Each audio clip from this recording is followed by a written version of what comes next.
The defense is telling us that he believes there's a psychosis, that there is an illness that is an undercurrent in all of this. Do you have any reaction to what potentially could be a development in the case along this line? I think in this case, as in any case, lots of theories can be developed over the course of a prosecution.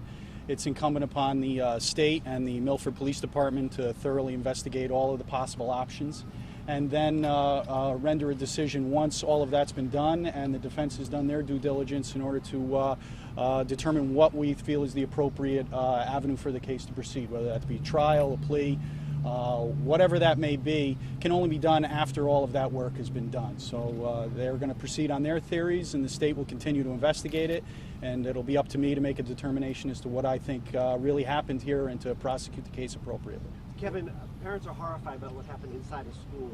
How are you approaching this case to make sure that parents know that this is unacceptable? Well, I think, as you can see by everything that's happening here, that this case is being treated as seriously as one can be. The taking of any life is a horrible tragedy, and unfortunately, we have to deal with that on a daily basis. I think what hits closest to home for everyone, particularly in this community, is that this happened inside of a school, and it happened to an individual as young and as promising as this victim. So, what I've said all along is that this case, as in every case, we're going to do our level best to assure that the person who is committed this crime, if in fact this individual has committed this crime, he is presumed innocent at this point, but that if that in fact is determined by a court of law, that he's punished appropriately. And that's a determination that will be made quite some time from now, after the case is investigated and it's thoroughly litigated in the courthouse right behind me. Can you comment on the sensitivity of the fact that he is 16 years old? There are laws in the state that you follow, but the fact that he is a child, the victim was a child, and parents involved, how difficult that is to prosecute?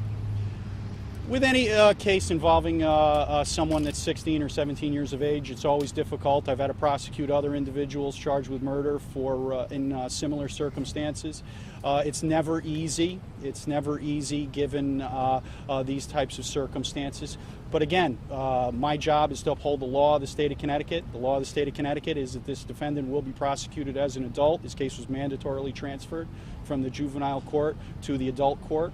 I feel that that's an appropriate venue based on what we have at this time, and we will prosecute him as we see fit based on the serious nature of the charges, the facts as we continue to learn them, and the law as passed by our legislature. Do you think his mental capacity will be a big focus in this trial? I really wouldn't want to comment on anything along those lines because that's a defense, and that's something that I think was an appropriate question for you to ask his counselors who are here, and I'm sure in due time, if that is something that they feel is appropriate, it will be presented to me. His attorneys say he's sick. What do you have to say about that? I don't know. Again, we don't have the opportunity to, at this point, make any determinations along those lines. I'll leave that to Attorney Meehan to fully explore, as is his duty as a defense attorney, to explore all of those options. And then if he believes that there's something that's there, he'll present it to me. I would assume he'd present it to the court, and that would be the subject of litigation down the road. Given the high-profile nature of this case, what are your thoughts about venue? Is there any way we could have the trial here? I believe so. I think the law is pretty clear on change of venue. In the internet age, where all of you have this all over the United States in a matter of minutes, in a small state like Connecticut, change of venue really doesn't amount to a whole heck of a lot. Can you speak about motive? No, I can't speak to motive at this point. I think that that's something that, again, is a matter that's continuing to be investigated. This crime only happened 1 week ago. The Milford Police Department, I think, has done a tremendous job to this point in investigating this case, along with other of our law enforcement partners. But those types of conclusions, I think, will be made further on down the line as we gather all of the facts as the Milford Police Department and other law enforcement agencies find them. Could you talk about the relationship at all between Plaskon and Sanchez? I mean, how did they know each other?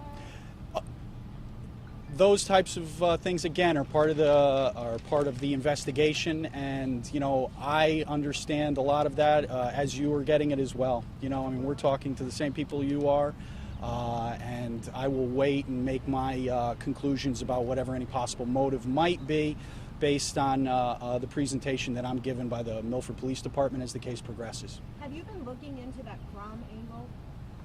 I think the Milford Police Department is exploring every angle, along with the inspectors from my office. Kevin, have you issued any search warrants for the Plaskon house, and was a suicide or any type of note found there? I would decline to answer any questions about any of the pending investigation at this point. Have you reached any conclusion about his psychiatric state up until the moment?